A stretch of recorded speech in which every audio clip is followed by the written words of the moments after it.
Welcome to Tommy Solo's Famous Friends, episode 25, Ronnie King Revisited, part 2.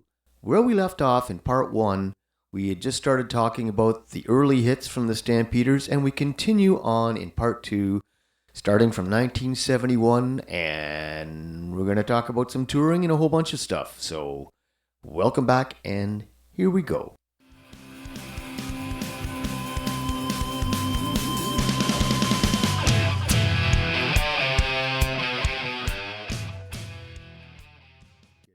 1971 was a very good year for the Stampeders, and then you guys just rolled on and on and on. You toured extensively, more extensively in Canada and overseas than any other Canadian act in the 70s. That must have been really grueling and exhausting at times.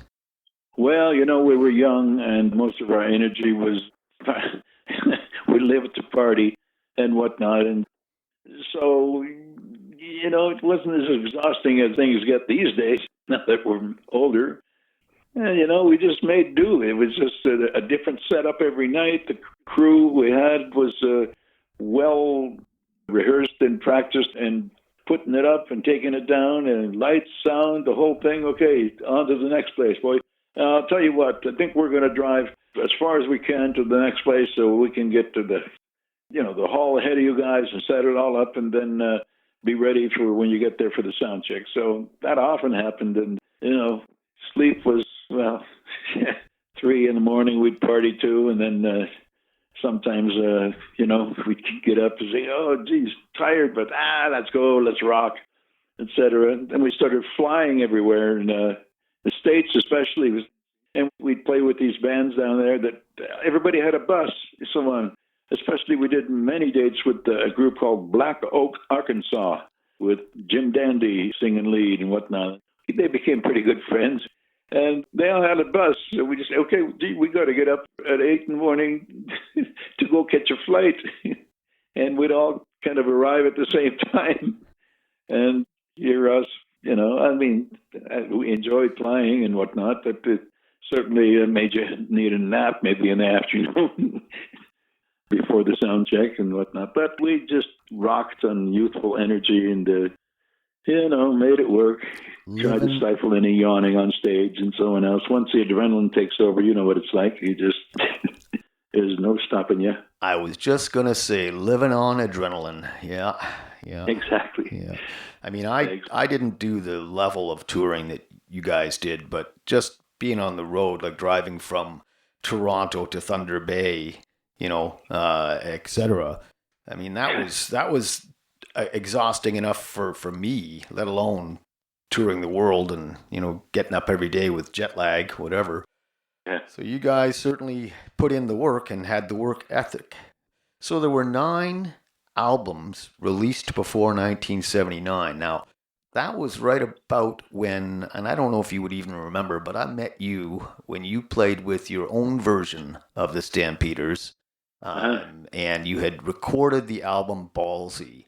You were in North Bay at the St. Regis Hotel, and I'll never forget that I was just so happy that you were sticking around and I could go up and talk to you because I was a huge fan of the band and all the hits. Right on. And I'll never forget you said, yeah, I didn't like any of that stuff. I was always hoping that we'd be heavier, more like Ted Nugent. and I thought, wow. And then, years later, I was very happy to see that the 3 of you guys had gotten back together. And I think it must have been just a realization that you guys clicked, and that was the chemistry that worked. Exactly. Because we, no matter... Rich initially left the band, we started to expand it because we said, gee, there's nothing as big as our early 70s hits and whatnot, getting into 76, 77. And, at that time, I was kind of, able to get my compositions a little more upfront and as a single and so on else, despite the fact I wrote Then Came the White Man and 1 or 2 others. But at that time, they're playing in the band. And I said, I want to have a horn section, like the Memphis Horns or whatever else. So our manager said, hey, my brother met this group, that little bar band, whatever else. They're from out west. They do the bars and whatnot, and they have a horn section, and they have offered, if we have them play on the recording or whatever, they have offered to do it for free if we'll let them open a tour for us and whatnot. So we say, well, and it turns out these guys were just trumpet players. And I said, geez, Mal, to our manager, I said, I'd like a fuller horn section with saxes and trombones and whatnot, like the Memphis Horns or, etc. So, what are you talking about? These guys will do it for free, and we'll make it work. So, all right, here's the horn line, bop, ba da da da, and playing in the band and so on else. And in fact, we even took two of those guys that played the trumpets, brothers, to the States with us for some gigs and whatnot. But we clashed and whatnot. I was not fond of just trumpets and whatnot, and those boys' personality it didn't click with ours, with me, and so on. And but yeah, and that tail end of the band, that was not with the horns. In 1979, my little brother Roy joined the band as bass player. So started out with the Stampeders as a six-man band with my older brother Van and little brother Roy at the tail end. And before we put it out to pasture, and I came back to Calgary to lick my wounds and just, I was mad at the music business and what I let it do to me and chew me up and spit me out like it did. And that it's Jimmy Buffett sings, it's my own damn fault. Yeah, well, I certainly get that. And it doesn't take long for most of us on the road to start to feel that way, Yeah. So I understand that when you went back home to Calgary, at some point you opened your own bar, and it was a pretty popular hotspot. Well, people thought it was mine, but it was just an owner who ran it. It was called Dickens Pub and so on else, and they hired me as the house band, and it was the Ronnie King band, etc. So, of course, it's not the Stampeders anymore. Well, I know, but if you're from that band, aren't you going to do some of those hits? And, I suppose I should do that. If we'd advertise you as Ronnie King Band originally of the Stampeders. So it came to be that people thought I owned this club. This really only seated about 125 people and whatnot, but I filled it 5-6 nights a week, standing room only sort of thing. Used to have the Calgary Flames of the day, Lanny McDonald, Plinsky, and all the guys that won the Cup come down there and so on. Oh, just go see Ronnie King Band. And all the people that came to Stage West, big name actors, were told to go see Ronnie King Band down at Dickens Pub, etc. But a funny story. I don't know whether you want to edit this out or not, but anyway, the owner was, he liked his afternoon beers and pints and whatnot. And anyway, so I'm established in the club. I was getting pretty good pay, and I had a tight-ass band that were doing, the cover tunes we did was like Steely Dan, Reeling in the Years, and Robert Palmer, and Little Feat, Rocket in My Pocket, all that kind of stuff. I called it sophisticated rock and roll. And then I would do a medley of Stampeder songs and one or two Full Out and whatnot. Anyway, I was pretty free myself with the pints, etc. And so I get pulled aside one day before he got drunk. And the owner says, hey, okay, look, I thought I'd offer you a promo tab. I said, what? A promo tab? And we'll be right back after this. That means, if you want to have somebody go up and jam and what have you, you want to buy them a beer, you just sign your name at the bar, and that's promo. Oh, jeez. Well, that's all he had to tell me. And at the end of the week, I'm $200-300. He pulls me aside. I get, now, wait a minute, okay? Wait a minute. It's getting a little out of hand. How many people are you having up here? I'm going to need names from here on in, okay? I said, okay. So I started picking out names I knew he wouldn't know. I said, Grover Washington Jr. Oh, he got up. Holy man, I bought him 2 beers. And Al Di Meola, what a guitarist, man. I'm sure you heard of those names, but he didn't. I know he didn't. And well, that's better. That's much better. And therefore, I'd get away with me signing my beers over on the promo tab. Oh, boy. Yeah. Oh. And then at some point, you joined ACTRA, the Actors Union, and you got into some acting. I know there was one TV show. I can't remember what the name of it was, but Lorenzo Lamas was a star, and you appeared on that. It wasn't a TV show, it was a movie. Movie, okay. Right. And yeah, indeed, I did through one of my musician friends. He said, if you join ACTRA when you're not touring and whatnot, it's easy to make a couple of $100 a day just doing background extra work, and so on. And really, yeah. And you don't need the same qualifications as most other people by having some parts in Broadway type acting and whatnot as credits, etc. You can join ACTRA if you're known to the public to the extent that you are. You can just join it and sign up and pay your dues, and away you go. So I did that, and I did mostly background extra work. One time I was a stand-in for Meatloaf. I'm driving around Toronto. I get this call from one of the agents who used several for extra work and whatnot. And, hi, Ronnie, what are you doing right now? I said, oh, just driving around, waiting on you to call, man. He says, well, how would you like to do stand-in for Meatloaf? I said, oh, not sure whether to take that as a compliment or what. And I said, sure, I'll go do it. And so I did stand-in. You made a lot more money doing a stand-in than extra work. But I was on countless movies, just background blur, you know what I mean? Just don't look at the camera, and away you go. And back to your ones, your first positions, and et cetera. And I used to go on auditions on occasion to see whether I could get myself a speaking role. And sure enough, this director was directing and producing a movie called Cybertech PD, starring Lorenzo Lamas and so on. And I was Sonny Tango, the barkeep. I used kind of a half Wolfman voice and that sort of thing. And I had 8 lines. And I was clearing my mantle from my Academy Award and so on else. And only to learn that this movie was only going to go to the video stores. It wasn't even going to be released to the theaters. So, geez, I got the space for my Academy Award here. But, yeah, so 8 lines. Yeah, so the movie still exists. I, in fact, got a copy and was able to isolate my clip, and I put it up on Facebook every now and again. Yeah, so. Oh, that's interesting. So you guys had 14,000 people in attendance at Ontario Place. That must be some sort of a record. Certainly it was a record for us in the day that, we had built it and nourished it as best we could and toured Canada for all it was worth and started doing tour dates in the States, as I said earlier. And sure enough, we were slated to play at Ontario Place. We did it several times, one time with the Poppy family and so on. I don't recall if there was anybody else on the show on that one. And I guess they figured it was okay for us to be the draw by ourselves, right?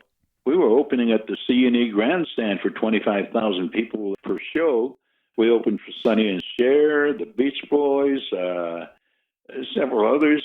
And the Beach Boys at the C&E Grandstand shows, when they used to have them, as far as your eye could see, 25,000 people. And this particular night with the Beach Boys was going to be 2 shows in the same night and whatnot. And we had flown Wolfman Jack up from Los Angeles to come up on stage and do Hit the Road Jack with us, and 1 or 2 others. I think he was up for New Orleans, et cetera. Hey, yeah. And so we're about to start our first show, et cetera. All of a sudden we hear behind the backline gear and so on else, hey, boys, I want you to know you better not be on any longer than 40 minutes, okay? I said, gee, they said we could have 45 minutes or whatever. Now, you now have 35 minutes, okay? And if you don't come off, I'll pull the plug. The hell? We said, well, let's just get on with it, boys, and we'll just go as fast as we can. And so we did that and so on else. And it was pretty pricky of that road manager for the Beach Boys. And turns out they didn't know they were supposed to do 2 shows that night. And, gee, you're only going to get $500,000 instead of only $250,000. And they had their road crew demolish their trailer dressing rooms they gave us all backstage or whatever. Well, with a food fight, let's say. we thought, I guess it must be nice to be rich rockers and have that much whatever. We never were destructive as such. It was I spent a little time with the Jay Giles band one time in a hotel room and kicking around, and there's Jay Giles, and I'm asking, what's the J stand for? And we'll be right back after this. It's just Jay Giles. And the other guy, band member, said, oh, what the hell, tell him, it's John. So all of a sudden, one of them starts kind of going a little bit nuts, like a monkey, what have you, pulls a picture off the wall, pulls the phone out of the socket. It's what the hell? Jeez, you guys, you got too much money or what? I'm getting out of here. No, before I do, I've got an idea. If you want to have some real fun, there's a big fountain in the middle of the Holiday Inn complex here. There's a big waterway and fountain in the middle. If we get some laundry soap and go throw it in the whatever, maybe we can create some bubbles. Hey, that's a great idea, Ronnie. So we go do that, and me, my mischievous ass, and someone else, and we threw some soap in and never did nothing, but we did get caught by security. Hey, what the hell are you doing there? You guys, where's your rooms? No, that's fine, we'll do it. She's going to have that cleaned up or whatever, and got in trouble, but, we were bad boys. Oh, boy. Speaking of rich rockers, there was a story about the Juno Awards where the Stampeders didn't really have a lot of money at this point in time, but you wanted to arrive in style. So what can you tell us about that?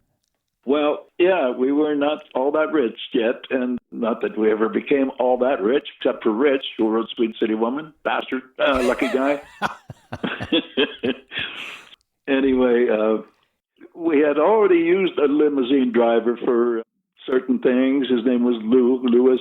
Nice guy, and someone else, but we said, well, look, we can't afford you for the whole night long, so we're going to drive our own cars down there to this Juno meet, and then meet you around the corner, and then we want to arrive in style at the front door where we're all getting out of the limos with our wives and whatnot of the day at the time. And then you could just go home because we can't afford to have you be on standby waiting all night long, whatever. We'll make our own way home with our cars. That's hilarious. Had the Yeah, limo drive you around the corner from behind the building to the front. That's awesome. Yeah. Oh, boy. Yeah. Well, you guys certainly had some adventures. That's for sure. Editor's note, when we originally recorded this interview in 2020, COVID had shut down live entertainment pretty much for bigger acts like the Stampeders. And in the province of Ontario, it was limited to no more than 50 people inside for a live show. So the direction of the conversation that we had back then went pretty much to that point. And since then, the Stampeders did get back on tour in 2022 to celebrate their 50-year anniversary as a band. In fact, I was gifted backstage passes by Ronnie King, and a couple of days before that was supposed to happen in London, Ontario at Centennial Hall, my wife tested positive for COVID. So as much as people have been back out and touring and so on, it's still been kind of perilous. In fact, Kim Berly's wife at some point did catch COVID while they were on tour. Now, back to the show. People want to look at our tour dates at Stampeders.net. That's where you'll see all you want to see about the Stampeders. Yeah, it's a hard go for anybody that's trying to stay active in music right now, that's for sure. Yeah, so people suggest the things online you can make money with and so on, because, we're still, even though we had worldwide success, etc., we still depend on our dear little Canada for supporting us to the extent that it has all along.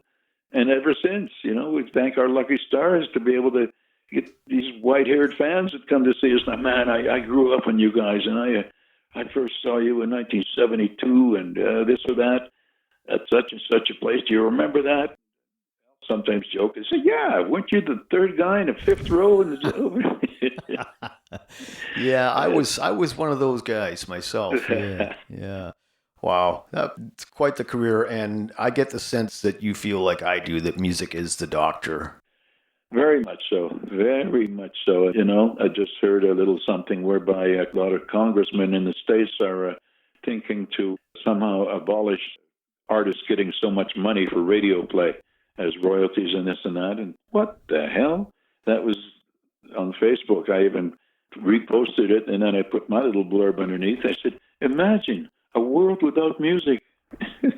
Well, we all know how the music business has changed, and I get really upset when I look at my own metrics from streaming. I mean, Spotify, that guy, the CEO of Spotify has more money than Paul McCartney, and we get paid 0.00006 per stream. That means if you get 1 million streams, they're going to pay you $60. So you're not going to pay for the limo driver on that. No, exactly. And yeah, I think of, well, got a mental block at the moment, but. Yeah, well, the times have sure changed, There's got to be something. Something's got to give. Or, like you said, imagine a world with no music. And I'm personally making my music these days for the love of the music. I have no aspirations of making any money from it at this point. Right. It is what it is. But, I don't think I really have any more questions for you, Ronnie. But what I do like to do, before I get to that, though, I should just say, do you guys still get paid from sales? Like is there some place where people can buy your music and you guys still get paid? Oh, sure. Yeah. Well, especially our website, Stampeders.net. Oh, I know what I was going to tell you. You could insert this maybe somewhere. Vince Gill said, he said, I've worked all my life to be a composer and was happily making money at it, like most composers do with their radio play royalties and whatnot. He said, and then it turned into that, no, you get 99 cents of a sale or a play and so on, which you can also buy a fart for 99 cents. So is my songwriting just worth a fart? The same as a fart, it just can't be. So anyway, I'm sorry, you were... No, that's fine. Now we know why he joined the Eagles. Holy cow. There you go, exactly. Got to get some money somewhere. Yeah. Well, I wanted to make sure that we could try and help you guys to promote your music and wares, so people can go to, is it Stampeders.net or thestampeders.net? Just www.stampeders.net, yeah. Okay, and there's merchandise and music available there. Oh, for sure. Well, that pretty much wraps up the questions that I had for you. But what I do like to do, Ronnie, is I like to give my guests the last word. So at this point, I'm going to turn it over to you to say whatever you have to say, whatever's on your mind for the people. Well, I don't know. I do my best to try to stay positive about the music business and so on else, but it's easy to get mad at and just say, well, I let it chew me up and spit me out, as I said earlier, and it's still, a case of trying to get on top of your demons. I'm not a full-blown alcoholic, but I certainly like a couple of glasses of wine before supper and with and so on. And sometimes, it's half a bottle's gone, maybe 3/4 of the bottle. Oh God, I got to slow down. Luckily, I never got into anything heavier than smoking a little pot now and again, and etc. And then it turns out to be that it's like Tommy Chong said, what if they find out one day that it's good for you? And sure enough, I have some ailments that I now have CBD drops, and that's helped subside my prostate cancer, which I had removed, 10 years ago. Oh, my favorite gland. So, there's definitely war wounds that come as a result of, living the lifestyle that we did and do.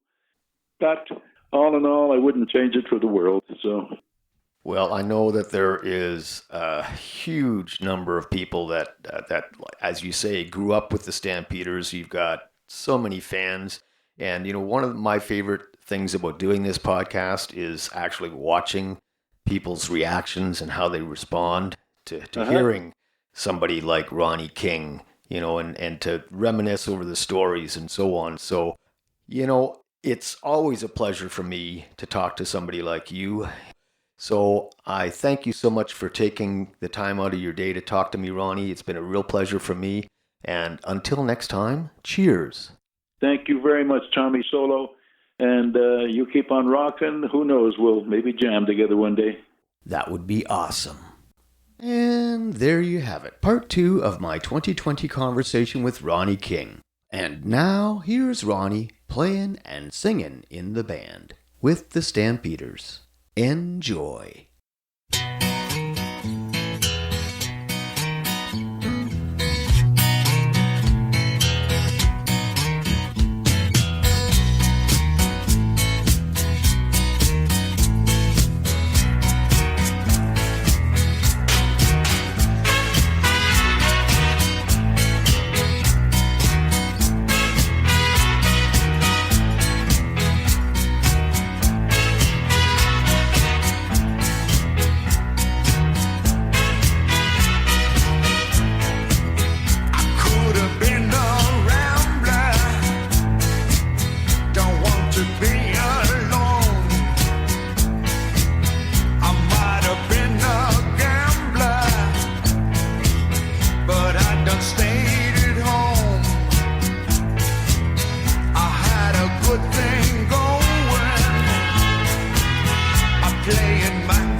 Tommy Solo's Famous Friends is a one-man production, meaning that I've done all the work, including recording, editing, guest acquisition, etc. The theme song for Tommy Solo's Famous Friends is a clip from my original composition, The Burn. All rights reserved. And hey, if you like the show, why not help us out, buy me a coffee, subscribe, hit the like button, and until next time, cheers.